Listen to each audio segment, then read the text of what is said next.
What's up, guys? So yeah, lately I've been doing this YouTube stuff just because I feel like it's a place where I can better express myself. Being on social media like Instagram, Facebook, TikTok, you really can't say what you want. I feel like people are really quick to cancel somebody out or ridicule somebody for having a different perspective outside what I feel is the general consensus or the general narrative of what is socially acceptable, if that makes sense. And I just got tired of all the noise, honestly. You could tell people are afraid to say what they want to say. You could tell that people are walking on eggshells when they're discussing certain topics. And whether you voted left or right, it shouldn't matter. Your opinion is your opinion, and I would think that we should all be intelligent enough and not afraid to generate our own opinion. But it just seems like everybody wants to follow suit and follow trend with everybody else is saying, and I just got tired of it. I got tired of it, so I haven't been on Instagram or TikTok for over a month now. I have no reason to go back, and I have no urges to go back. So I'm just gonna read what I want. I'm gonna say what I want, and not really care about what other people have to say. So that's why I've been doing this YouTube. Also, I found myself that when I'm not doom scrolling, I have more time to read. I got more time to do things I want to do, connect with the people that that I'm in, that I have great relationships with, or loved ones, whatever. Friends that I have, I feel like I'm talking more to them. It's just all across the board. It's just been a better experience. Again, I don't know if I mentioned it, but yeah, I sleep better. I mean, shit, I even go out randomly to places and I'll talk to people just out of nowhere that I don't know, and I want to actually have a conversation with people. So yeah, social media, somebody said that nuance doesn't make you go viral, it's extremism, and that's what I think is. I think it's true, honestly. I think social media radicalizes people, and yeah, I just kind of feel kind of liberated, honestly, now that I'm not on social media. So without further ado, I kind of just want to talk about the things I've been reading. I've been reading Ship of Magic by Robin Hobb.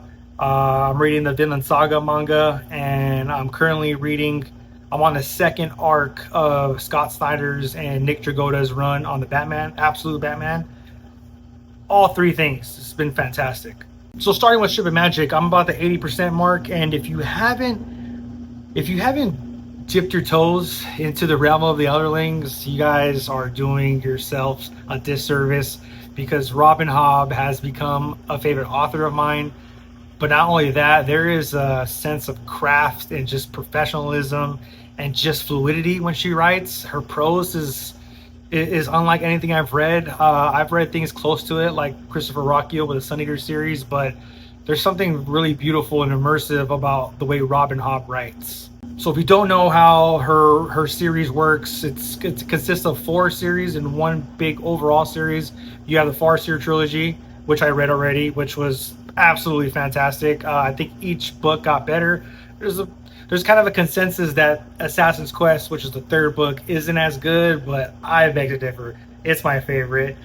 The time you spend with our main character Fitz and his animal companion, I don't even want to start saying names, but you get connected with them, and when you're in that book, when you read that last book, Assassin's Quest, with them, and you're in that world with them, and you're spending the day-to-day with them, it's just, they become extensions of your family when you're reading it. And I don't think I've ever had that kind of experience reading before.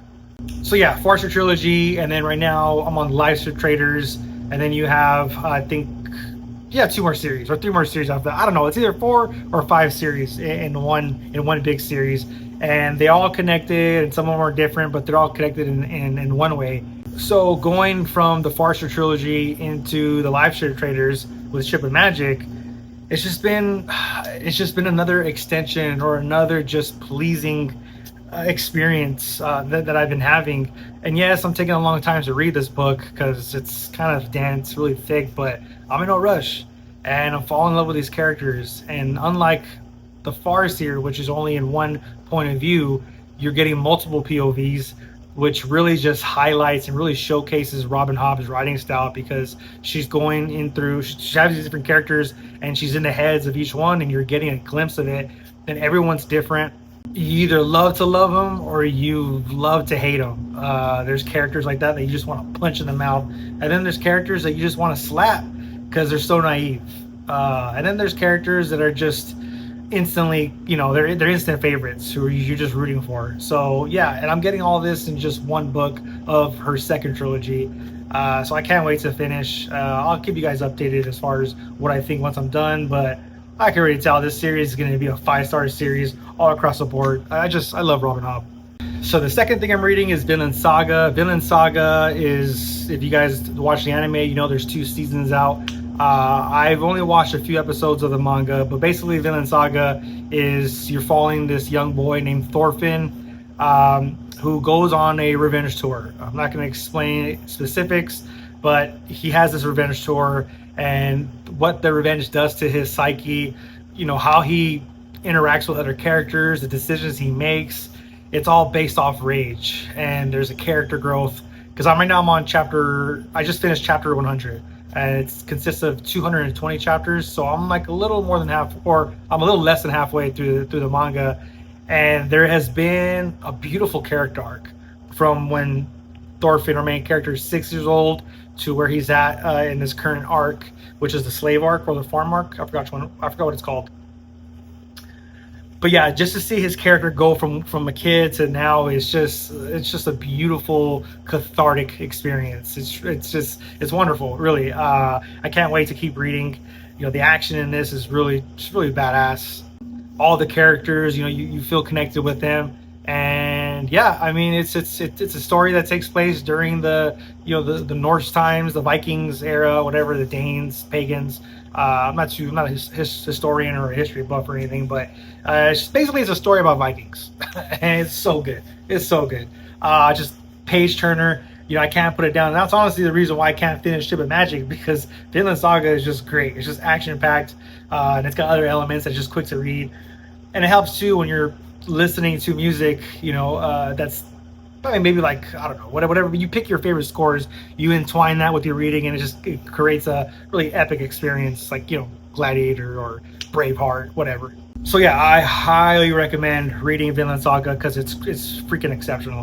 And then last but not least, I've been reading Absolute Batman. I'm on the second arc, and it's basically just a retelling of the character of Batman and his rogue gallery of villains, and it's fresh, it's unique, it's original, of course. How many times can you tell a Batman story? So it's like when you read something like this that's totally different and outside of what writers typically write when it comes to Batman, it's just really it's fun. That's the best way I can describe it. It's fun.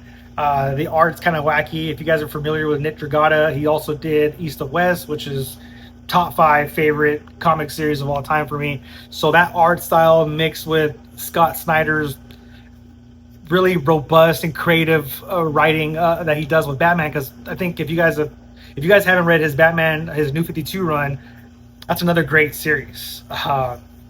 And it's not canon, and it is different, but there's elements in his run that have been incorporated in other things that are canon. If you follow up with Batman's character in the DC comics. But yeah, Scott Snyder, he's a great writer, and then Nick Dragata, having those two guys together, it's been an awesome collab. So I can't wait to keep reading it. Again, I'm on the second arc. The first arc, which was I think called The Zoo, it was great. It's just high octane, really fun stuff. And yeah, so that's what I'm reading. So all 3. Eventually, I'll be done in the next few months with all 3 of them. Then I'll jump on to the next round of things. But yeah, definitely, I'm not reading a bad book or a bad series. I got more time to read. Going back to what I was saying earlier about not being on social media and doom scrolling, I just got more time to do shit. I got more time to talk to friends, hang out, talk to my girlfriend, and have better conversations, because I'm not so invested into stupid ass social media. It's just been great. You guys should all try it. Get off social media for a month, and all the things you wanted to read, all the things you wanted to watch, whether it's an anime or whatever, certain movies, I guarantee you'll have way more time to do that when you're not doom scrolling. And you're talking to a guy that works basically all day and night.